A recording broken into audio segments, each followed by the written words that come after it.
নমস্কার, আই বাংলা থেকে আমি শুনছি। আজকে 9ই ফেব্রুয়ারি, সেই অভয়ার মৃত্যু। সেই মৃত্যুকে ঘিরে আজকে 1.5 বছর হলো। 1.5 বছর অতিক্রান্ত, বিচার এখনো অধরা। মানুষ রাস্তায়, ডাক্তারবাবুরা রাস্তায়, ডাক্তারবাবুদের আমন্ত্রণে যারা সাড়া দিয়েছিলেন, এখনো বহু মানুষ রাস্তায় বিভিন্ন জেলায় তারা প্রতিবাদ করছে। সেই পরে আসবো সেটা নিয়ে। আজকে সারাদিন নানা জায়গায় প্রোগ্রাম আছে। তবু আমি যেটা আজকে আপনার কাছে সরাসরি আসবো সেটা স্বাস্থ্য ব্যবস্থা নিয়ে। আপনি এই রায় পত্রিকাতে নানা অভিযোগ তুলেছেন সরকারি স্বাস্থ্য ব্যবস্থার উপরে। সেখানে দাঁড়িয়ে সরকারি স্বাস্থ্য ব্যবস্থাকে একটা প্রদর্শনী বলেছেন কেন? দেখুন না, একটু যদি ইতিহাসে ফিরে যাই, যে হচ্ছে যে রোগ ভোগ এই সবগুলোর কারণে অধিকাংশ মানুষের রোগ ভোগ আজকে থেকে না, গত কয়েক শতাব্দী ধরে আমরা যে খেয়াল করছি, অনেক এই নিয়ে চিকিৎসকরা বলেছেন, দার্শনিকরা বলেছেন, কথা বলেছেন যে অধিকাংশ রোগ ভোগের কারণ হচ্ছে দারিদ্র্য। এবং এই দারিদ্র্য থেকে অপুষ্টি, তার খারাপ আবাসন, সে পানীয় জল ঠিক মতো পাচ্ছে না, সে তার জীবনযাপনের মান যা পুষ্টি সেটা ঠিক হচ্ছে না, ফলে হচ্ছে যে অধিকাংশ রোগ ভোগ হয়। এখন তাহলে হচ্ছে যে রোগ দূর করা, মানুষকে ভালো রাখা, এটার মূল ইয়ে হচ্ছে যে এইসব জিনিসগুলো যেগুলো স্বাস্থ্য ঠিক করে, অর্থাৎ দারিদ্র্য সেটা দূরীকরণ করা, পানীয় জল সরবরাহ করা, বাড়িতে বাড়িতে নিরাপদ পানীয় জল, ড্রেনেজ ঠিকঠাক করা, আবাসন ঠিক মতো দেওয়া। এবং তারপরে যখন দিনে গিয়েছে, ধরুন 1978 সালে যখন স্বাস্থ্যের সংজ্ঞা নিরূপণ হয়, তখন বলা হয় শুধু শারীরিক স্বাস্থ্য নয়, এর সাথে মানসিক এবং সামাজিক ভাবে ভালো থাকা, তবেই হচ্ছে স্বাস্থ্য বলা হয়। তো মানসিক স্বাস্থ্য মানে কি, মনের শান্তি থাকবে। সামাজিক স্বাস্থ্য মানে সমাজটা একটা ভালো জায়গায়, সুস্থ জায়গায় থাকবে। এই সব বিষয়গুলো নিশ্চিত করবার জন্য পৃথিবীর সবগুলো দেশ মিলে ঠিক করেছিল এটা কিভাবে অ্যাচিভ করা যাবে, না প্রাথমিক স্বাস্থ্য ব্যবস্থার মধ্যে দিয়ে। অধিকাংশ রোগ ভোগ, প্রথম কথা হচ্ছে যে রোগ মানে রোগ যাতে না হয় সেগুলো দেখা, যাতে মানুষ সুস্থভাবে বাঁচতে পারে। আর রোগ হলেও অধিকাংশই অতি অল্প চিকিৎসায় তাদের সুস্থ হয়ে যায়। অধিকাংশ চিকিৎসা, খুব কম রোগ আছে যেগুলো হচ্ছে যে অনেক বড় চিকিৎসা লাগে, বড় হাসপাতালে ভর্তি হতে হয়। এইসব এই প্রাথমিক যে স্বাস্থ্য ব্যবস্থা পৃথিবীর সব দেশ মেনে নিয়েছে যে এই প্রাথমিক স্বাস্থ্য ব্যবস্থা যত শক্তিশালী হবে তত মানুষ সুস্থ থাকবেন। আমাদের দেশে যদি বলেন, স্বাধীনতার আগে থেকেই এই পরিকল্পনা করেছিলেন সুভাষচন্দ্র বোস, পণ্ডিত নেহেরু। এরা যখন ভাবছেন যে ব্রিটিশ তো আজ না হয় কাল দেশ ছেড়ে যাবেই, তখন এরা মিলে বসে জাতীয় প্ল্যানিং কমিটি তৈরি করেছেন। তখন দেশ স্বাধীন হয়নি, 1939 সালের কথা বলছি। তখন তারা ঠিক করেছেন ব্রিটিশ দেশ ছেড়ে গেলে আমাদের হাতে যখন হচ্ছে যে নিজেদের দেশকে নিজেদেরই চালাতে হবে, তখন আমরা সারা ভারতবর্ষে একটা রাষ্ট্রীয় খরচে, রাষ্ট্রীয় ব্যবস্থাপনায়, রাষ্ট্রীয় উদ্যোগে একটা স্বাস্থ্য ব্যবস্থা গড়ে তুলব। সেখানে হচ্ছে প্রাথমিক স্বাস্থ্য ব্যবস্থা থাকবে, তারপরে একটু যাতে বাড়াবাড়ি হবে সেগুলো যাতে সেকেন্ডারি টিয়ার, অর্থাৎ মহকুমা হাসপাতাল, জেলা হাসপাতালের মতো থাকে। আর খুব যাদের বাড়াবাড়ি হবে তাদের হচ্ছে মেডিকেল কলেজ, টারশিয়ারি কেয়ার, এই 3টে স্তর, 3 স্তরের স্বাস্থ্য ব্যবস্থা তৈরি হবে। এবং তৈরি হলো স্বাধীনতার পরে। জাতীয় যোজনা কমিশন তৈরি হলো, প্রতিটা পঞ্চবার্ষিকী পরিকল্পনা কার্য স্বাস্থ্যের জন্য আলাদা বরাদ্দ হতো, সেভাবে গড়ে উঠছিল। আমাদের রাজ্যে যদি দেখেন, আমরা দেখেছি যে আমাদের যখন ছোটবেলা, আমি জন্মেছি 1977 সালে, তখন সেই সময়কার, তার পরবর্তী সময়ে আমি বীরভূমের একটা অতি অজগ্রামের জন্মেছি। সেখানে মাধ্যমিক অব্দি বিদ্যুতের আলো আসেনি, হেরিকেনের আলোতেই পড়াশোনা করেছি। কিন্তু আমার বাবাকে কখনো ভাবতে হয়নি যে হচ্ছে আমার ছেলে লেখাপড়া কোথায় করাবো, কত খরচ হবে, বা অসুস্থ হলে কোথায় নিয়ে যাবো। কারণ সরকারি স্বাস্থ্য ব্যবস্থা, সরকারি শিক্ষা ব্যবস্থা হচ্ছে সেইটার উপরই সবাই আমরা হচ্ছে যে বিশ্বাস করতাম। এবং হচ্ছে যে এখন যদি দেখেন, এটা হচ্ছে যে একটা সামান্য জ্বর সর্দি কাশি হলেও তাকে প্রাইভেট হাসপাতালে যেতে হচ্ছে, বাচ্চার এডুকেশনের জন্য প্রাইভেট হচ্ছে যে স্কুলে পাঠাতে হচ্ছে। আর সরকার কি করছে, যেগুলো আমরা চাঁদা তুলে করতাম, পাড়ায় সরস্বতী পুজো বা হচ্ছে মহরমের তাজিয়া করতাম, সেইটা এখন সরকার বলছে আমি করে দিচ্ছি, দুর্গাঙ্গন করে দিচ্ছি, জগন্নাথ মন্দির করে দিচ্ছি, মহাকাল মন্দির করে দিচ্ছি। তো সরকারের যেটা করার কাজ, প্রাথমিক স্কুল চালানো, সেখানে হচ্ছে স্কুল বন্ধ না করে সেগুলোতে শিক্ষক নিয়োগ করা, হাসপাতাল চালানো, সেখানে চিকিৎসক নার্স নিয়োগ করা, সেই সবগুলো প্রায় বন্ধ করে দিয়েছে, প্রাথমিক স্বাস্থ্য ব্যবস্থা ঢুকছে। ফলে এখন যেটা হচ্ছে, বড় বড় কিছু নীল সাদা বিল্ডিং হয়েছে, না তার গাল ভরা সুপার স্পেশালিটি না, সেখানে স্পেশালিস্ট চিকিৎসাও হয় না, সেখানে প্রাথমিক স্বাস্থ্য ব্যবস্থার মতো টুকটাক চিকিৎসা হয়। তাহলে স্বাস্থ্য ব্যবস্থা প্রদর্শনী না হলে আর কি এই মুহূর্তে দাঁড়িয়ে? কিন্তু সরকার তো দাবি করছে যে স্বাস্থ্য ব্যবস্থার ব্যাপক উন্নতি হয়েছে এবং জনসাধারণ, এবং আমি এখানে আর একটা জিনিস যোগ করবো, যেখানে ভ্রাম্যমান স্বাস্থ্য ব্যবস্থা বা ভ্রাম্যমান মেডিকেল, এটাকে আপনি অস্বীকার করবেন? না না, অস্বীকার করার তো কোনো জায়গায় নেই। 210টা অ্যাম্বুলেন্স কেনা হয়েছে সারা রাজ্যে। সারা রাজ্যে।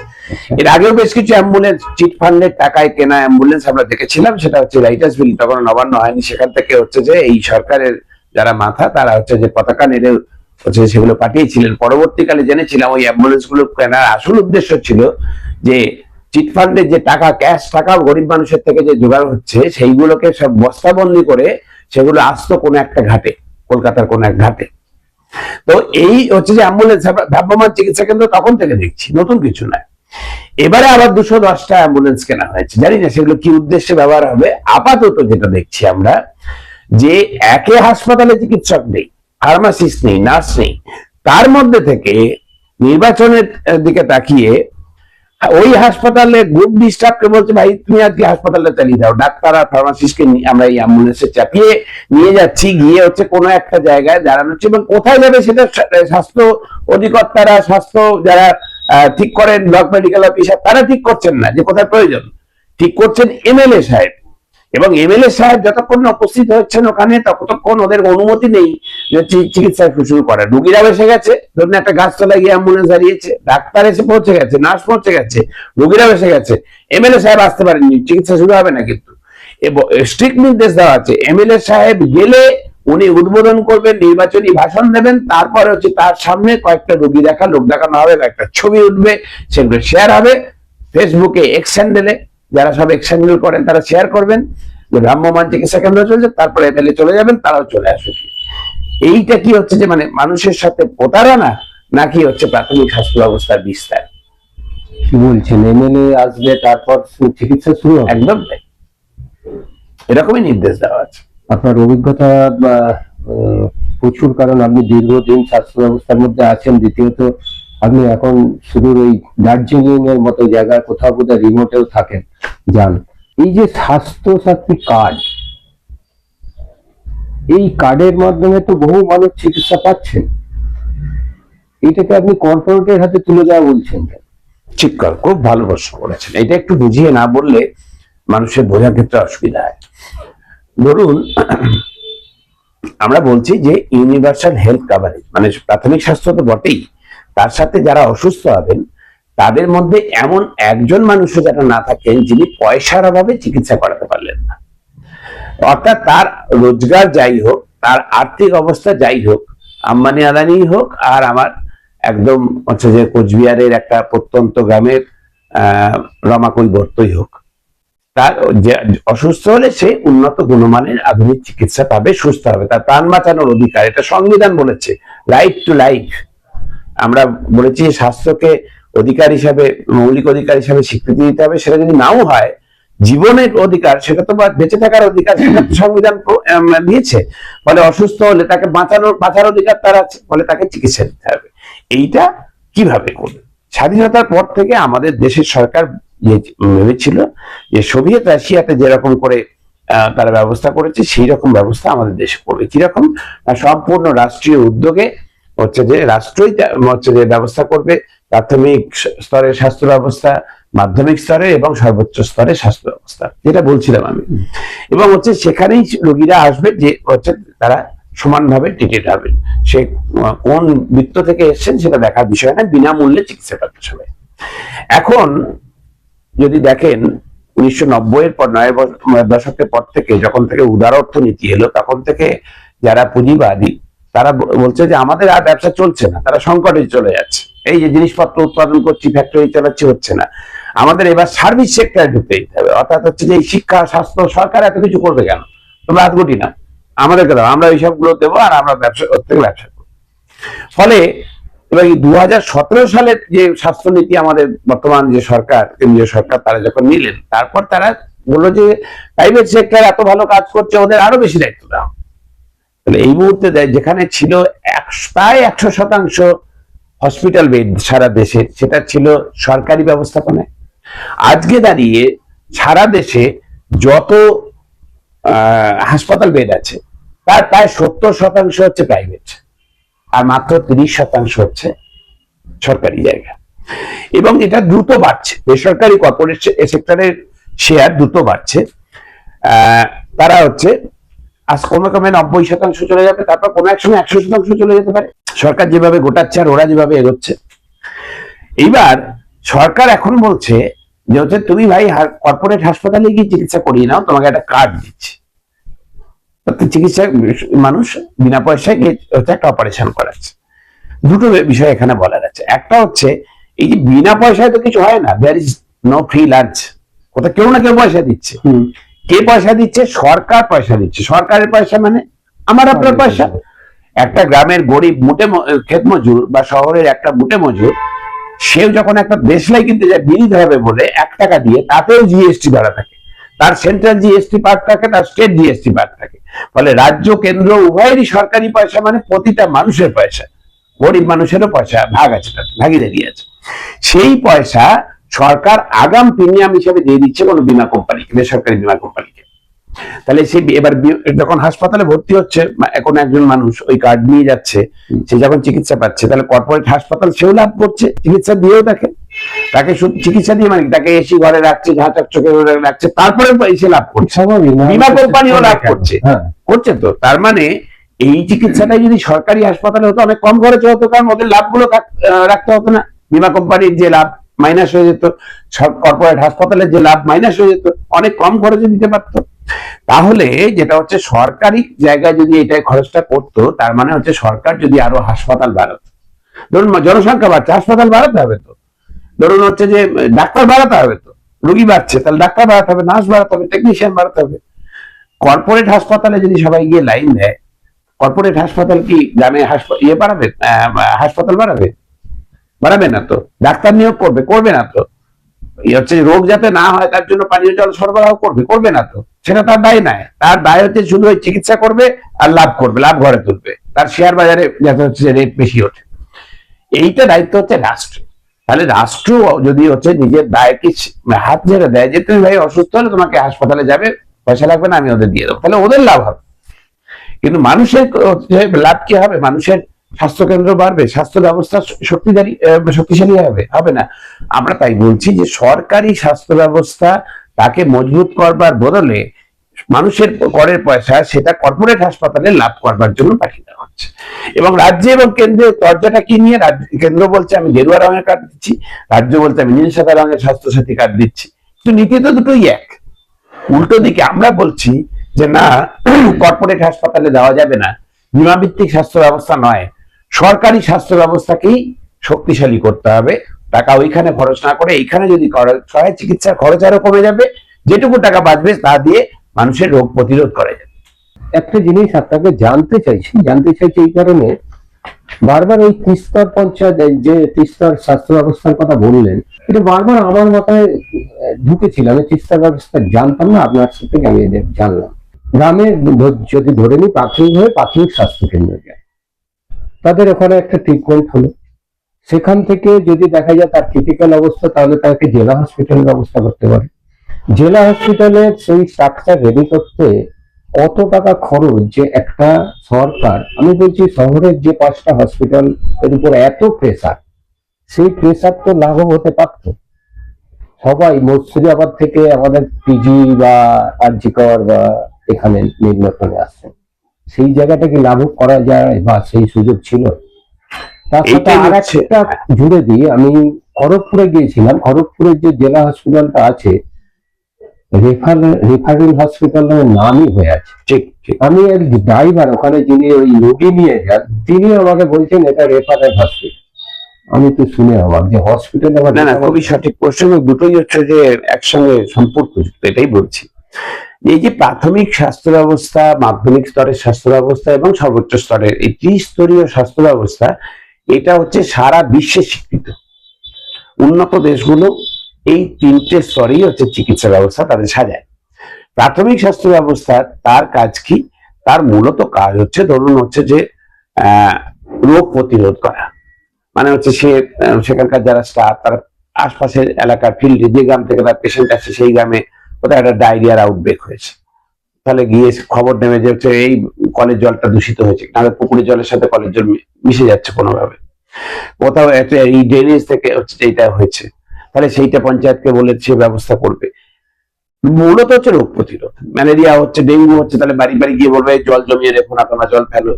তাহলে এইটা হচ্ছে রোগ প্রতিরোধ। দ্বিতীয় যেটা হচ্ছে যে মা এবং শিশুর যে পরিচর্যা। প্রেগন্যান্সি তো কোনো রোগ নয়, মানুষের স্বাভাবিক শারীরিক মৃত্যুর একটা প্রক্রিয়া। যখন হচ্ছে স্বাস্থ্য ব্যবস্থা মানুষ আধুনিক হয়নি, তখন তো মানুষ প্রেগন্যান্ট হতো, অন্য পশু পাখিও প্রেগন্যান্ট হয়, তাহলে ওটা কোনো রোগ নয়। তাহলে প্রেগন্যান্ট হলে তার একটা পরিচর্যা লাগে, চিকিৎসা নয়। সেই পরিচর্যাটা হচ্ছে যেখানে প্রাথমিক স্বাস্থ্য কেন্দ্রে হবে। এবং তার হচ্ছে যে বাচ্চা দিয়ে হলো, বাচ্চার টিকাকরণ দেওয়া হচ্ছে, সে বাচ্চা তো অসুস্থ বলে তার চিকিৎসা হচ্ছে না, টিকা মানে যাতে রোগ না হয়, তাহলে সেই টিকাকরণের ব্যবস্থা করবে। এইখানে হচ্ছে যে মানুষ জন্ম নিয়ন্ত্রণ করতে চায়, দুটো বাচ্চা নিয়ে থেকে একটা বাচ্চা নিয়ে 4 বাচ্চা নিতে চায় না, তার যে ব্যবস্থাপনা সেই সবগুলো করা। তারপরে হচ্ছে যে সাধারণভাবে যে রোগগুলো কমন, যে হচ্ছে যে আজকে ধরুন diabetes, hypertension, high blood pressure, এগুলো সব জায়গাতেই কমন, গ্রামে শহরে, তাহলে তার চিকিৎসাটুকু করা, তার ওষুধটা দেওয়া। জ্বর, ঠান্ডার সময় একটা ইনফ্লুয়েঞ্জা হচ্ছে, সবার হচ্ছে, জ্বর হচ্ছে, সর্দি কাশি হচ্ছে, তার চিকিৎসা করা। একটু পড়ে গিয়েছে, কেটে গিয়েছে, তার একটা ড্রেসিং করা। এইগুলোর জন্য বড় হাসপাতালে যাওয়ার কোনো প্রয়োজন নেই। মানে এইটা হচ্ছে প্রাথমিক স্বাস্থ্য ব্যবস্থার কাজ, তাই প্রাথমিক স্বাস্থ্য কেন্দ্র। এবং তার থেকে এই প্রাথমিক স্বাস্থ্য কেন্দ্রের মধ্যে আবার একটু ভালো, সেটা হচ্ছে ব্লক লেভেলের যে প্রাথমিক স্বাস্থ্য কেন্দ্র থাকে, সেখানে আবার বেডও থাকে। যে না ডায়রিয়া হয়েছে, কিন্তু আমি প্রাথমিক স্বাস্থ্য কেন্দ্র থেকে ওআরএস দিলাম, ঠিক হলো না, একটু স্যালাইন লাগবে, ভর্তি হতে হবে, তাহলে ব্লকে পাঠান, ব্লক স্বাস্থ্য কেন্দ্র, সেটা প্রাথমিক স্বাস্থ্য ব্যবস্থারই অঙ্গ। এইবার হচ্ছে যে না, কারো একটা হাইড্রোসিল হয়েছে, একটা হাড় নিয়ে হয়, ছোট একটা অপারেশন লাগবে, কি হচ্ছে যে একটা হাড় ভেঙে গেছে, সেটা একটু প্লাস্টার করতে হবে। এইগুলোর জন্য মাধ্যমিক স্তরের হাসপাতাল, মহকুমা হাসপাতাল, স্টেট জেনারেল হাসপাতাল, জেলা হাসপাতাল। আর তারপরে হচ্ছে যে জটিল করে নিউরোলজিস্ট দেখাতে হবে, কার্ডিওলজিস্ট দেখাতে হবে, হার্টের সমস্যা হয়েছে, নেফ্রোলজিস্ট দেখাতে হবে, কি আপনার হচ্ছে বড় পেট কেটে বড় অপারেশন করতে হবে, একটা গলব্লাডারে হয়েছে বা একটা ক্যান্সার হয়েছে, তার অপারেশন করতে হবে, কেমোথেরাপি দিতে হবে। তাহলে তখন হচ্ছে যে মেডিকেল কলেজ বা হচ্ছে সুপার স্পেশালিটি হাসপাতাল, এগুলোকে বলা হয় সর্বোচ্চ স্তরের চিকিৎসা। এইভাবে ভাগ করা। এখন পশ্চিমবাংলায় গত 15 বছর ধরে যেটা হয়েছে, ধীরে ধীরে এই মাধ্যমিক স্তরটাকে ধ্বংস করা হয়েছে। প্রায় কেন ধ্বংস করা হয়েছে বলছি, কারণ মহকুমা হাসপাতাল আছে, টিম টিম করে চলছে, জেলা হাসপাতাল অধিকাংশ উঠে গেছে। জেলায় জেলায় মেডিকেল কলেজ খোলার নাম করে ওই জেলা হাসপাতালগুলিকে সব হচ্ছে যে সাইনবোর্ড চেঞ্জ করে মেডিকেল কলেজ করে দিয়েছে। বেশ কিছু মহকুমা হাসপাতালকেও তাই করেছে, আরামবাগ, উলুবেড়িয়া, এগুলো মহকুমা হাসপাতাল ছিল, সাইনবোর্ডটা নামিয়ে মেডিকেল কলেজ করে দিয়েছে। তাহলে উন্নতি হলো, উন্নতি হচ্ছে, এই হচ্ছে কথা, যে আসলে কার্যত তারা রয়ে গেল মাধ্যমিক স্তরেরই হাসপাতাল ফাংশনালি, কিন্তু নামে হয়ে গেল সর্বোচ্চ স্তরের হাসপাতাল। তাহলে কি হচ্ছে, এবার যে সর্বোচ্চ স্তরের যে চিকিৎসা করবার জন্য যে রুগী প্রাথমিক স্বাস্থ্য কেন্দ্রে এসেছিল, তার দেখা গেল যে একটা কি বলে আপনার এমআরআই করে একটা ব্রেন অপারেশন করতে হবে, তো সে কি করছে, জেলার মেডিকেল কলেজ হাসপাতালে পাঠাচ্ছে, জানছে যে ওইটাই সর্বোচ্চ স্তরের হাসপাতাল, কিন্তু সেটা তো কার্যত হয়ে আছে সেই মহকুমা স্তরের হাসপাতালে পড়ে আছে, তার পরিকাঠামো বাড়েনি, তার স্পেশালিস্ট বাড়েনি, তার পরিষেবা বাড়েনি। ফলে ওখান থেকে রেফার হয়ে যাচ্ছে কলকাতা মেডিকেল কলেজ। আপনি রায়গঞ্জ মেডিকেল কলেজে যান, কোচবিহার, জলপাইগুড়ি, ঝাড়গ্রাম, একের পর এক যে কোনো মেডিকেল কলেজে যান, যেটা হচ্ছে সর্বোচ্চ চিকিৎসার প্রয়োজন যে রোগী যাবে, অবধারিত ভাবে তাকে রেফার করে দেওয়া হবে। শুধু খড়গপুর হাসপাতালের কথা বলছেন, অধিকাংশ সারা পশ্চিমবাংলায় অধিকাংশ হাসপাতালে এখন এই অবস্থা। কারণ হচ্ছে যে স্পেশালিস্ট নেই। ধরুন একজন অর্থোপেডিক সার্জন আছে কোথাও, আচ্ছা 7 দিন 24 ঘন্টায় যত হচ্ছে অর্থোপেডিক রোগী আসবে, তার পক্ষে সম্ভব কখনো চিকিৎসা দেওয়া? তাকে তো ঘুমাতে হয়, তারা তো বিশ্রাম আছে। ফলে হচ্ছে অধিকাংশ জায়গায় চোখের একজন ডাক্তার আছে, তাহলে চোখের যা কিছু হবে সেই চোখের ডাক্তারবাবু দেখতে পারবেন 24 ঘন্টা একটু 7 দিন হয় কখনো? ফলে রেফার করবার ছাড়া তাদের উপায় থাকে না। এইবার এই মহকুমা হাসপাতাল, খড়গপুরের মতো মহকুমা হাসপাতালগুলো থেকে বলুন, বা জেলা হাসপাতাল, মেডিকেল কলেজ নামধারী আসলে মহকুমা বা জেলা হাসপাতালের মতো যে পরিষেবা দেয় যারা, বিভিন্ন জেলাতে, সেখান থেকে হচ্ছে যে রোগী চলে আসছে কলকাতায়, এবং কলকাতায় যে আসছে সে একটা হাসপাতালে যখন যাচ্ছে সেখানে হচ্ছে বেড নেই, একটা বেডে 3 জন 4 জন করে আপনি শুয়ে থাকছে, তার ট্রলিতেও বেড নেই, ফ্লোরেও বেড, মেঝেতে যে শোবে সেটুকু আর স্পেস নেই, মানে পায়ে হাঁটার জায়গা নিয়ে এত রোগী হয়ে যাচ্ছে মেঝেতে পর্যন্ত। তখন সে ওখান থেকে পাঠিয়ে দিচ্ছে, আমার বেড নেই বলে সে যাচ্ছে হয়তো আরজিকর থেকে যাচ্ছে এনআরএস, এনআরএস থেকে যাচ্ছে ন্যাশনাল মেডিকেল কলেজ, সেখান থেকে যাচ্ছে পিজি হাসপাতাল, কোথাও বেড পাচ্ছে না। এবার পড়ছে কি দালালের খপ্পরে। ওই দালাল চক্র তারা নেতা মন্ত্রীদের ধরে দুটো ফোন, কাউকে সুপারকে ফোন করিয়ে একটা বেডের ব্যবস্থা করছে, কিভাবে অন্য কোনো বেডকে তাকে হচ্ছে যে মানে তাড়াতাড়ি ছুটি দিয়ে দিচ্ছে সুস্থ না হওয়ার আগেই, অথবা তাকে হচ্ছে যে আইসিইউ থেকে নামিয়ে জেনারেল বেডে দিচ্ছে, যে আইসিইউ থেকে ভর্তি করে দিচ্ছে। এই যে সিস্টেম চলছে এখন, তার ফলে 1 নম্বর হচ্ছে যে সেকেন্ডারি টিয়ারটা নষ্ট হওয়ায় মানুষের, যেগুলো মহকুমাতেই করা যেত, বাড়ির কাছ থেকে 20 কিলোমিটার 25 কিলোমিটার বাসে করে গিয়ে একটা চিকিৎসা পেত, সেইটা হচ্ছে না। তাকে হচ্ছে গ্যাটের করি খরচ করে অনেক সময় গরিব মানুষকে হচ্ছে যে ঘটি বাটি বেচে শহরে আসতে হচ্ছে। আর এই যে স্বাস্থ্যসাথী কার্ড বলছেন, এবার হচ্ছে যে হ্যাঁ প্রাইভেট, সে হচ্ছে আমার সরকারি জায়গা নেই, প্রাইভেটে যেতে পারে স্বাস্থ্যসাথী কার্ড। স্বাস্থ্যসাথী কার্ড বলুন, আয়ুষ্মান ভারত কার্ড বলুন, সে কি কভার করে জানেন? কভার করে হচ্ছে আপনি হচ্ছে যে কোনো একটা অপারেশন করবেন, সেই অপারেশনের কস্টটা সে কভার করে, প্রসিডিওরটা।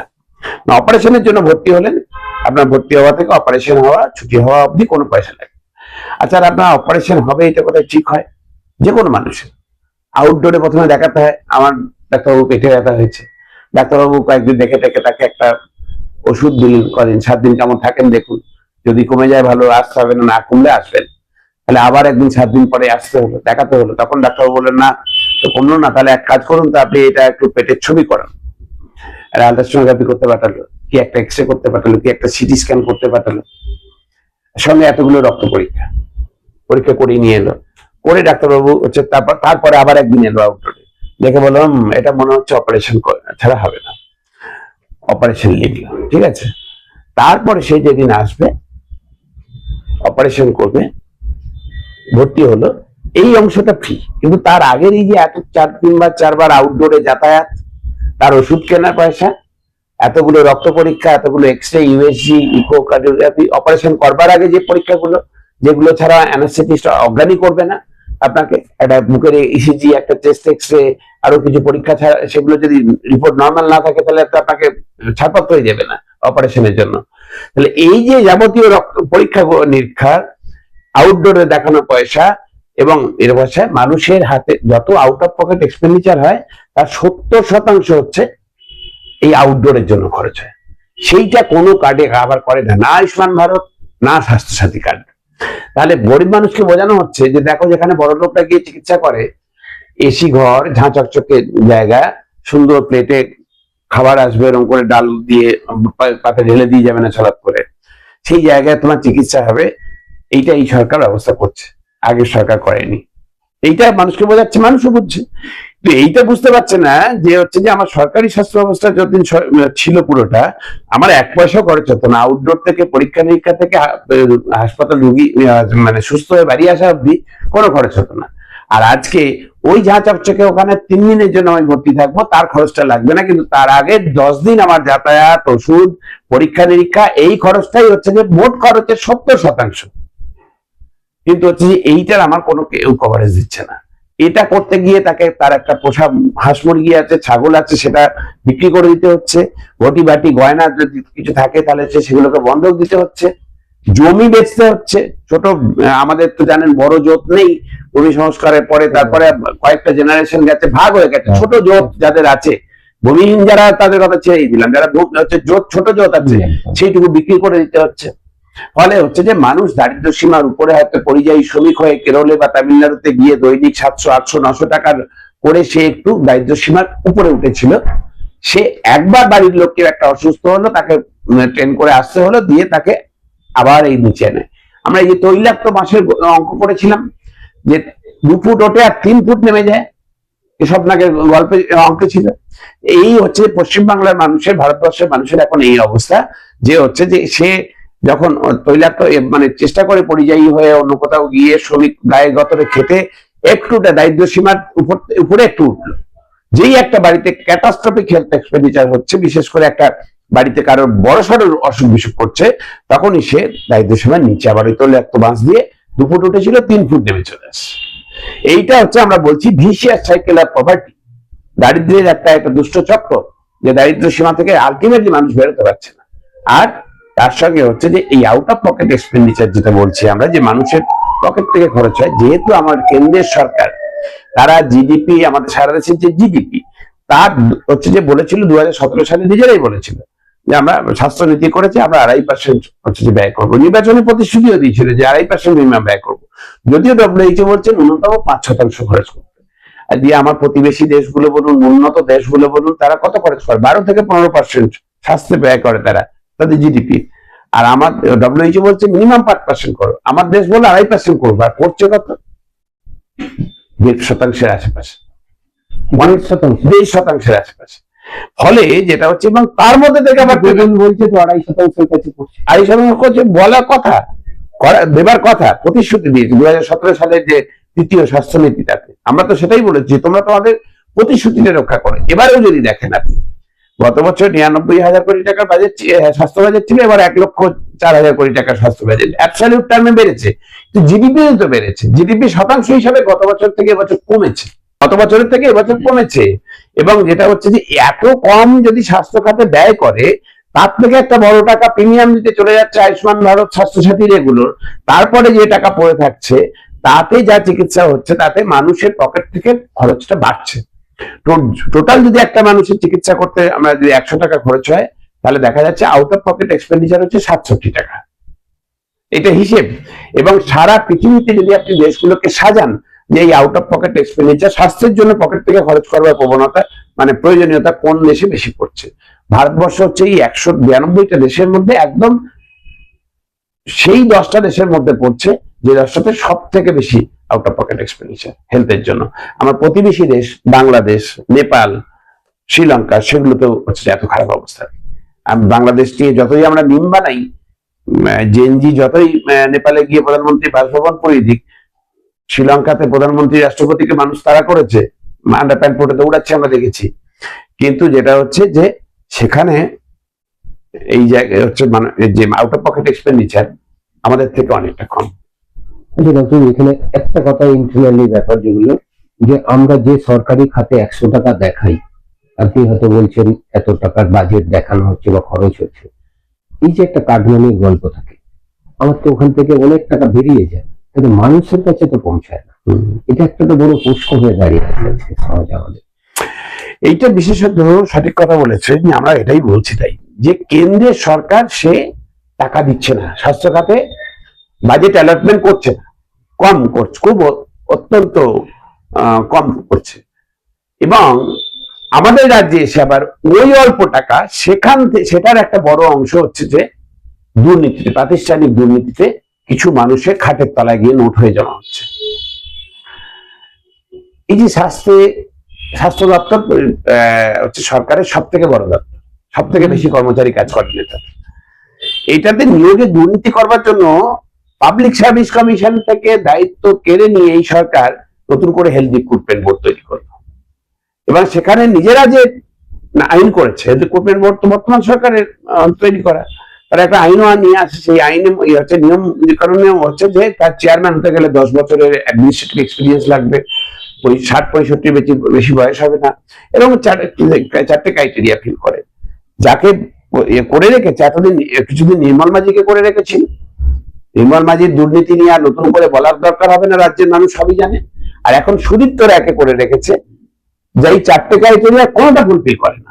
তার বয়স 65-70 পেয়ে গেছে, তার অ্যাডমিনিস্ট্রেটিভ এক্সপিরিয়েন্স শূন্য, সে হচ্ছে যে দুর্নীতির জন্য কুখ্যাত, এবং হচ্ছে যে এই যে যত রিক্রুটমেন্ট হয়েছে তাতে কোটি কোটি, কয়েক হাজার কোটি টাকার লেনদেন হয়েছে গত বছর, 15-16 বছর। দ্বিতীয় হচ্ছে যে ওষুধপত্র কেনাকাটা, ওষুধপত্র এবং চিকিৎসা সরঞ্জাম কেনাকাটাতে ব্যাপক দুর্নীতি। কোভিড এর সময় যদি দেখেন, স্যানিটাইজার আর কি বলে ওই মাস্ক আর পার্সোনাল প্রোটেক্টিভ ইকুইপমেন্ট কিনতে আমাদের রাজ্যে যা দুর্নীতি হচ্ছে, শুধু সেইটুকু হিসেব করে যদি কোনোদিন হয়, কোনো সংস্থা করতে পারে। এখন তো ইডি, সিবিআই কেউ তো তদন্ত করে না, পুরোটাই তো যোগসাজশে চলছে।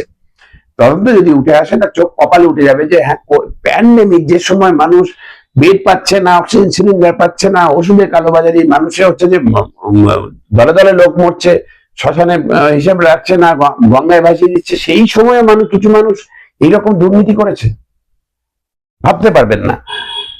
যেটুকু ওষুধ, জাল ওষুধের রমরা, যে ভেজাল স্যালাইনে হচ্ছে যে মারা গেল মামনি রুই দাস মেদিনীপুর মেডিকেল কলেজে, আর ওখান থেকে রেফার করে কদিন পরে এসে মারা গেল তহমিনা খাতুন পিজি হাসপাতালে, ওই একই জাল। কি হলো, 6 জন সিনিয়র ডাক্তার, 6 জন জুনিয়র ডাক্তার 2-3 মাসের জন্য সাসপেন্ড ছিল, তারপর আবার সাসপেনশনে তুলে নিয়েছে। কিন্তু পশ্চিমবঙ্গ ফার্মাসিউটিক্যালস এর মালিক গ্রেপ্তার হয়েছে, কোনো খবর পেয়েছেন? হয়নি। এইটা হচ্ছে যে এই প্রাতিষ্ঠানিক দুর্নীতি, ফলে হচ্ছে যে এক তো আসছে কম টাকা, যেটুকু টাকা আসছে তারপরে আবার সীমাহীন দুর্নীতি, প্রাতিষ্ঠানিক একদম অর্গানাইজ করাপশন, তার ফলে পশ্চিমবাংলার মানুষের কাছে স্বাস্থ্য নিয়ে যা পৌঁছাচ্ছে তার কর্তব্য। আপনি তো সবটা সরকারের দোষ দিলেন, আমি মেনে নিলাম জনসাধারণ। এবার আপনাদের কথা বলি, আপনারা যারা ডাক্তার এলিট গ্রুপ থেকে আসেন, এইটা একদম বাজারে কথা আছে, তারা শহর ছেড়ে গ্রামের দিকে যেতে চায় না, যার ফলে গ্রামের চিকিৎসা ব্যবস্থাও ঢিলে ঢালা হয়। এইটাকে কি বলবো? প্রথম কথা হচ্ছে যে দেখুন, আমরা যে সময় পড়াশোনা করেছি, বাংলা মিডিয়ামে পড়াশোনা করেছি, আমি আপনাকে বলছিলাম একটু সংযোজন করে, হ্যাঁ, কাজ কাটবে। এটা একটা শ্রেণীর মধ্যে হয় নাকি স্বাস্থ্য ব্যবস্থা গ্রামের প্র্যাকটিসের সুযোগ নেই বলে এরাও যেতে চায় না?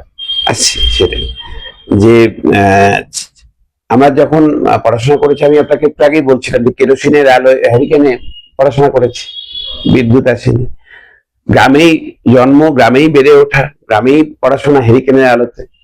ফলে আমাদের স্বাভাবিক প্রবণতা থাকে গ্রামে ফিরে যাওয়া।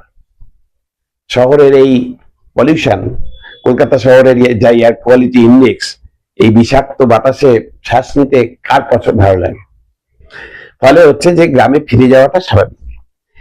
এইবার এটা ঘটনা যে গ্রামে যে আমি ফিরে যাব, আজকে যদি আমার পরবর্তী প্রজন্ম সেই চাই, তাকে আমি বলতে পারবো না যে হচ্ছে তুমি বাবা হ্যারিকেনের আলোতে থাকো, কারণ সে জন্ম থেকে কোনোদিন লোডশেডিং দেখেনি। লোডশেডিং হচ্ছে তো অল্টারনেটিভ পাওয়ার ব্যাকআপ আছে। ফলে আমার যদি আজকে ডাক্তারকে গ্রামে পোস্টিং দেওয়া হয়, সেখানে দিনে 6 ঘন্টা করে হচ্ছে লোডশেডিং হবে, হচ্ছে যে তার বাচ্চারা থাকতে চাইবে না। আমি একটা বীরভূমে একটা গ্রামে স্কুলে মাধ্যমিক পড়েছি, আমার পরবর্তী প্রজন্ম নিশ্চয়ই হচ্ছে একটা ভালো স্কুল সে ডিজার্ভ করবে, কারণ এখন তো প্রাইমারি স্কুলগুলো এবং সেকেন্ডারি স্কুলগুলো সরকার যে ব্যবস্থা করেছে, সাদা খাতায় মাস্টার অঙ্ক শেখায়, আমি নিশ্চয়ই সেটা আমার বাচ্চাকে ওখানে করাবো না। মানে আমি বলতে আমি একজন চিকিৎসকের কথা বলছি।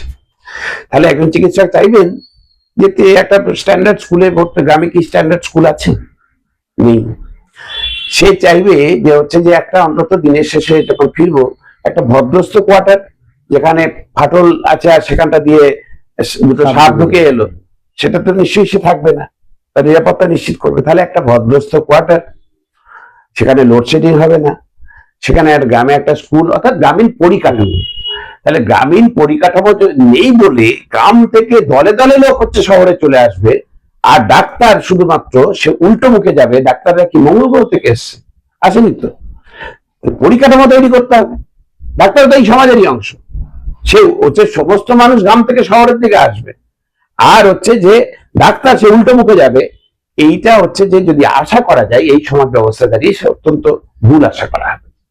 দ্বিতীয়ত হচ্ছে যে গ্রামে চাকরি করবার চিকিৎসক ছাড়া আর কোনো গেজেটেড অফিসে তাকে গ্রামে চাকরি করতে হয় না। মানে ব্লক হেডকোয়ার্টারে আমি ধরে নিচ্ছি সে পঞ্চায়েত এরিয়া হতে পারে, কিন্তু আবার একটা শহর, একদম গ্রামের প্রাথমিক স্বাস্থ্য কেন্দ্রে কোনো গেজেটেড অফিসারকে কাজ করতে হয় না, এক্সেপ্ট আ মেডিকেল অফিসার।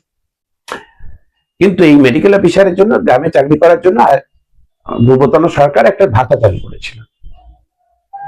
সেই ভাতা আজও 40 বছর পরেও অপরিবর্তিত। কত পায় জানেন? 200 টাকা প্রতি মাসে। শুনলে হাসবেন আপনি। 200 টাকা প্রতি মাসে আজকের দিনেও হচ্ছে যে গ্রামে চাকরি করার জন্য কত ভাতা পায়? ভাবতি 200 টাকা। আগে সরকার চালু করেছিল পাহাড়ে চাকরি করলে হচ্ছে যে মাসে 2000 টাকা অতিরিক্ত পাবে, পাহাড়ে যেহেতু সমস্ত কিছুরই খরচ বেশি ইত্যাদি। আজও সেই 2000 টাকা। এই যে আমি এখন পাহাড়ে চাকরি করি, হিট অ্যালাউন্স হচ্ছে 2000 টাকা। তাহলে গ্রামে চাকরি করলে 200 টাকা, এইটা যদি সরকার রিভাইজ করবার প্রয়োজন না মনে করে, তারপরে যদি ডাক্তারদের দোষ দেয় যে গ্রামে ডাকা যাচ্ছে না ডাক্তার, তাহলে আপনি হচ্ছে কে ঠিক কথা বলছেন? যুক্তি থাকবে তো একটা সবকিছু। গ্রামে চিকিৎসক যেতে গেলে গ্রামের পরিকাঠামো, প্রথম কথা গ্রামীণ পরিকাঠামো নয় ঠিক করতে হবে, তার রাস্তাঘাট, আজকের জীবনের চাহিদা বেড়েছে মানুষের, স্বাভাবিক হচ্ছে ডাক্তারবাবু একটা গাড়ি কিনবেন, ডাক্তারবাবু হচ্ছে যে স্বাভাবিক সেই গাড়ি রাস্তায় এমন গর্ত যে গাড়ি নিয়ে এসে যেতে পারছে না, তাহলে হচ্ছে সে চলবে না, তাহলে তার রাস্তা থাকতে হবে, তার যে ফ্যামিলি থাকবে, তার পড়াশোনার জন্য একটা স্কুল থাকতে হবে, এবং হচ্ছে যে তার অন্যান্য যোগাযোগ ব্যবস্থা, অন্যান্য যেসব অ্যামিনিটি যাচ্ছে সেটা দিতে হবে তাকে, এবং তাকে হচ্ছে যে এই যে তার যে ভাতা ইত্যাদি সেটা দিতে হবে। উড়িষ্যার সরকার কি করলো? উড়িষ্যা সরকার গ্রামে চিহ্নিত করলো যে এইসব জেলাগুলোতে যারা চাকরি করবে তাদের যে উপবাচক গ্রামে করবে তাদের টোটাল যা মাস মাইনে তার ডাবল দেওয়া হবে। উত্তরাখণ্ড করেছে। তাহলে হচ্ছে আমাদের সরকার কেন প্যাকেজ দেবে না গ্রামে? যে হচ্ছে যে আমার এমনি চাকরি, এমনি জায়গায় চাকরি করলে যা বেতন, গ্রামে যে দিচ্ছে সবাই 3 বছর 4 বছর 5 বছর ডাবল বেতনে খেটে আসবে, অনেকেই যেতে পারে। কারণ হচ্ছে যে আমি যখন এগুলো দিতে পারছি না, তখন একটা কিছু দিয়ে তাকে কম্পেনসেট করতে হবে। আপনি উড়িষ্যা সরকারের কথা বললেন, আপনি নিশ্চয়ই দেখেছেন। উড়িষ্যার আমি বলছি এই ব্যবস্থার কথা বলছি, এটা হচ্ছে গত 15 বছর ধরে চলছে, নবীন পট্টনায়কের সময় থেকে বলছে, এটা নতুন নিয়ম না। আমাদের এখানটা অন্তত দেখে শেখার জায়গা আছে। ওখানে আমি রিসেন্ট গিয়েছিলাম পুজোর সময়, তো আমাদের একটা ছেলেকে মানে লোককে বাঁ ধরে আছড়ে দিয়েছিল, কি করবে না করবে, ওদেরই ড্রাইভার নিয়ে চলে গেল হসপিটাল। সে প্রথমে বুঝছে এটা সরকারি হসপিটাল না প্রাইভেট হসপিটাল। আমাকে ঢোকার পরই ড্রাইভার যে সামনের গেটে নিয়ে গেল, সে নার্সটা এসে আর আমার ওকে আর কিছু করতেই হলো না, পুরো দায়িত্বটাই ওই প্রাইভেট হসপিটালের সিস্টেমে পুরো ব্যাপারটাই তারা সামলাচ্ছে। আমরা জানি না আমরা এই সুবিধা কবে ভোগ করতে পারবো বা আদৌ ভোগ করতে পারবো কিনা। মানুষের সচেতনতা একটা শুভাশিস আগের প্রশ্নের উত্তরে মিস করেছি, একটা শুধু যোগ করি। এই সরকারের নীতিটা যদি দেখেন, গ্রামে ডাক্তার পাঠাতে খুব ভালো কথা। এই যে জুনিয়র ডাক্তার যারা আন্দোলন করছিল, আমাদের অনিকেত, দেবাশিস, নাম আশফাকুল্লাহ, এই ছেলেগুলির নাম সবাই জানে এখন, এই ছেলেগুলিকে গ্রামে পাঠালো।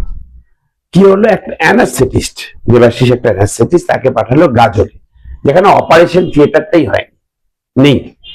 ফলে তার যে শেখা বিদ্যাটা সে সেখানে প্রয়োগ করতে পারছে না। আর ধরুন আমাকে যে হাসপাতালটা দিয়েছে, আপনার দর্শকের মাধ্যমে জানাই, দার্জিলিং টিবি হাসপাতাল, শেষ রোগী ভর্তি হয়েছিল 2008 সালে। কারণ টিবি রোগী ছাড়া আর কিছু ভর্তি করা যাবে না, এবং আমার হাতেও ভর্তি নেই। তার কারণ হচ্ছে যে আমি আউটডোর চালাতে পারি না, আউটডোর নেই, জেলার অন্য হাসপাতাল থেকে রেফার হয়ে গেলে তবেই ভর্তি হবে, এই সিস্টেম। 2018 সালে শেষ পেশেন্ট ভর্তি হয়েছিল, এবং আমি ছাড়া আর কোনো ডাক্তার নেই, আর কোনো টেকনিক্যাল স্টাফ নেই। ফলে আমি চাইলেই কাল থেকে ওখানে চিকিৎসা শুরু করতে পারবো না। আপনি বলুন, 22 বছরের অভিজ্ঞতা সম্পন্ন একজন চিকিৎসককে সরকার হচ্ছে যে দুটো তার নীতির সমালোচনা করেছি বলে যদি ওখানে গিয়ে ফেলে রাখে, যে হচ্ছে যে তুমি যেখানে কোনো রুগী নেই, কোনো কাজ নেই, তাহলে যেটা হচ্ছে যে শাস্তিকার আমি তো একই যা বেতন পাচ্ছি, এখনো তাই বেতন পাচ্ছি, এখন পাহাড়ে রোজ কাঞ্চনজঙ্ঘা দেখতে দেখতে সেই বেতন পাই, কাজ না করেই বেতন পাই।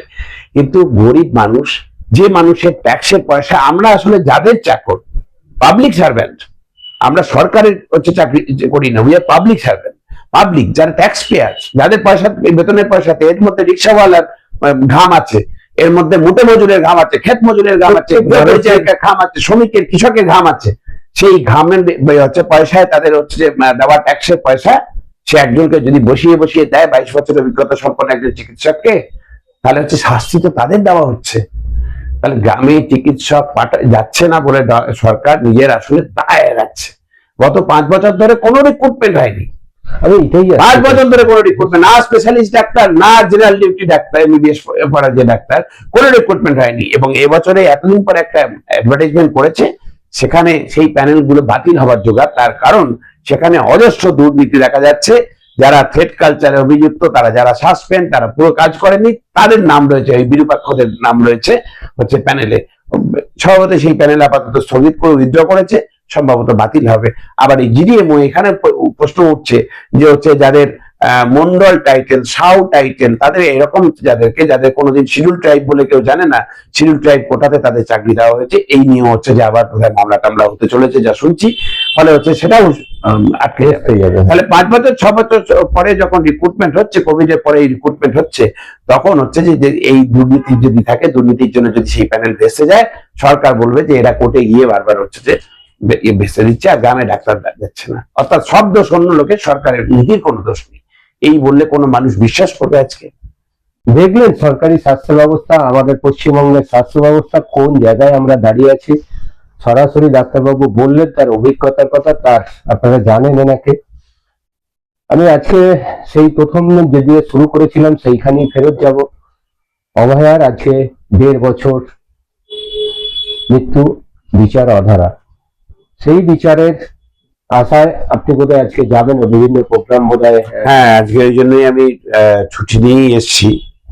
যে দেখুন, অভয়ার ঘটনা আমরা যারা বেশ কিছু নতুন বেশ কিছু চিকিৎসক, জুনিয়র ডাক্তারদের বিষয়টা আলাদা, কিন্তু আমরা যারা সিনিয়র চিকিৎসক যারা, তারা এমন নয় যে অভয়ার ঘটনার পরেই প্রথম রাস্তায় নেমেছি। আমরা রাস্তায় দীর্ঘদিন ধরে আছি। আমরা যারা চিকিৎসক আন্দোলনে কর্মী, আগের সরকারের আমলেও চিকিৎসকদের প্রতি যেটুকু যা অন্যায় বিচার হয়েছে মনে করেছি, আমরা রাস্তায় নেমেছি, অবস্থান করেছি। এই সরকার, বর্তমান সরকারের সময় যা আমরা মনে করেছি যে চিকিৎসকদের প্রতি অন্যায় অবিচার, সাধারণ মানুষের প্রতি অন্যায় অবিচার, বা নারী নিগ্রহের ঘটনা, সেই কামদুনি ঘটনা থেকে শুরু করে একের পর এক যা যা ঘটনা ঘটেছে, প্রতিটা বিষয়েই আমরা রাস্তায় নেমেছি। অভয় আন্দোলনের বিষয়টা এমন বিরল একটা অপরাধ, এবং সরকারি স্বাস্থ্য ব্যবস্থার মধ্যে, একটা মেডিকেল কলেজের মধ্যে ডিউটিরত অবস্থায় তারই হাসপাতালে তাকে ধর্ষণ করে, অত্যাচার করে, নৃশংসভাবে খুন করলো, এবং শাসক দলের দুষ্কৃতীরা, শাসক দলের আশ্রিত দুষ্কৃতীরা এবং প্রশাসন তাকে তাদের অপরাধীদের ধরার বদলে তথ্য প্রমাণ লোপাট করতে সাহায্য করলো, অপরাধীদের আড়াল করতে সাহায্য করলো। এই ঘটনাতে সাধারণ মানুষ যারা আগে কোনোদিন রাস্তায় নামেননি, তারাও রাস্তায় নেমে পড়লো, এবং এটা আমাদের রাজ্যে সীমাবদ্ধ থাকলো না, দেশ জোড়া ছড়িয়ে পড়লো, এবং দেশের বাইরেও হচ্ছে সারা বিশ্বে ছড়িয়ে পড়লো। ফলে হচ্ছে যে মানুষ অনেকটা সেই সময়টাতে বাকি চিকিৎসকদের, আমাদেরও অনেক বেশি মানুষ চিনলেন যে সেই সময়টা যারা আগে চেনেননি। কিন্তু এই ঘটনা এমন নয় হচ্ছে আমরা যারা চিকিৎসক আন্দোলনে কর্মী, হচ্ছে যে আবার বলছি যে জুনিয়র ডাক্তারদের যে সংগঠন ইত্যাদি সবগুলো এই সময়টাতে এই আন্দোলনকে কেন্দ্র করে গড়ে উঠেছে। আমরা সংগঠিত চিকিৎসক আন্দোলনের কর্মী। আমি যে সংগঠনের যুব সম্পাদক, সেটা হচ্ছে 42 বছরের সংগঠন, 1984 সালে গঠিত সংগঠন, এবং অল ইন্ডিয়া অর্গানাইজেশন আমরা যে করি, হচ্ছে যে তার দীর্ঘদিনের আমি সর্বভারতীয় বিভিন্ন পদে রয়েছি 2014 সাল থেকে। ফলে হচ্ছে যে চিকিৎসক আন্দোলনের মধ্যেই আমরা আছি। অভয় আন্দোলন যেটা হলো নতুন করে আমাদের হচ্ছে যে, এবং অভয় আন্দোলন মানে কিন্তু অভয়ের বিচার চাই যখন বলছে বাংলার একজন মানুষ, তখন শুধুমাত্র এই পানিহাটির পরিবারটার যে ফৌজদারি মামলা চলছে তার বিচারের কথা সে বলছে না। অভয়ের বিচার চাই যখন বলছে, তখন তার বাড়ির মেয়েটার, বাংলার প্রতিটা ঘরের মেয়ের সঙ্গে যে গোটা তামান্না থেকে শুরু করে সাউথ কলকাতার ল কলেজের মেয়েটির কথা, কামরুলির কথা, মধ্যমগ্রামের মেয়েটির কথা বলছে, হাঁসখালি মেয়েটির কথা বলছে, জয়নগর থেকে জয়গা, এই হচ্ছে যে পুরো যত হচ্ছে যে মানে কয়েক হাজার মহিলা নিগৃহীত হয়েছেন, যেগুলো খবরে উঠে এসছে, খবরে উঠে আসেনি, যারা সামনে আসতে পারেনি, ভয় দেখিয়ে যাদের চোখ কণ্ঠরোধ করে দেওয়া হয়েছে, এই যত পশ্চিমবাংলার নিগ্রহ হয়েছে সবার বিচার চাওয়া হয়েছে। অভয় একটা প্রতীক, অভয় কিন্তু এখন একটা মেয়ের নাম। ফলে যেটা হচ্ছে, আমরা এই আন্দোলনটা থামিয়ে জানি। অভয়ের বিচার মানে পানিহাটির ওই পরিবার, যে মেয়েটি আর্জি করে নিহত তরুণী, তার পরিবার হচ্ছে, মানে তার পরিবার তো না, সেই মেয়েটির অপরাধীদের বিচার হবে কিনা, বিচার হলে শুধুমাত্র পরিবারটি একা বিচার পাবে না, সারা পশ্চিমবাংলা মনে করবে যে বিচার পাবো। এবং শুধু হচ্ছে তার বিচারেই আমরা সীমাবদ্ধ, যে তার বিচার যদি হয়েও যায় কালকে আর এই আন্দোলন থেমে গেল, আর কারোর তাও নয়। এই কারণ হচ্ছে যে আমরা বলছি বাংলার প্রতিটি ঘরের বাংলার নিজের মেয়ের বিচার। ফলে হচ্ছে যে অভয় হচ্ছে বাংলার প্রকৃত পক্ষে বাংলার নিজের মেয়ে। হরিণে নেই ঠিকই, বাংলার মেয়ে বলে সে কোন হরিণ দেয়নি, কিন্তু বাংলার মেয়ে হচ্ছে যে এরাই। ফলে হচ্ছে যে এই অভয়ারা, তমন্নারা, এরা যতদিন না নিরাপদ বোধ করবে, যতদিন না বিচার পাবে যে ঘটনাগুলো ঘটে গেছে, এবং আগামী দিনে এমন একটা পরিস্থিতি না তৈরি হবে, এমন একটা পরিসর না আসবে, সামাজিক ন্যায় বিচারে পরিসর না আসছে, একটা গণতান্ত্রিক পরিসর ফিরে না আসছে পশ্চিমবাংলায়, যাতে আগামী প্রজন্মের মেয়েরা, ছোট ছোট ফুলগুলো, তারা, মেয়েরা শুরু বলবো কেন, ছেলেরাও, কারণ হচ্ছে কেউ নিরাপদ নয়, হিংসার বলি হচ্ছে, না হলে হচ্ছে বেকারত্বের বলি হচ্ছে, ওই 1,500 টাকা দেবে বলছে, মানে দিনে 50 টাকা ধরিয়ে দেবে, এই জন্য বিএমএ পাস করছে আমার ছেলে মেয়েগুলো। তাহলে ভবিষ্যৎ প্রজন্ম, তাদের সুরক্ষার কথা ভেবে একটু ভালো, তাদের জন্য বাসযোগ্য রাজ্য এবং দেশ রেখে যাবার জন্য যে আন্দোলন, সে আমরা চালিয়ে যাব। অসংখ্য অসংখ্য ধন্যবাদ রাই বাংলাকে এতটা টাইম দেওয়ার জন্য। ভালো থাকবেন।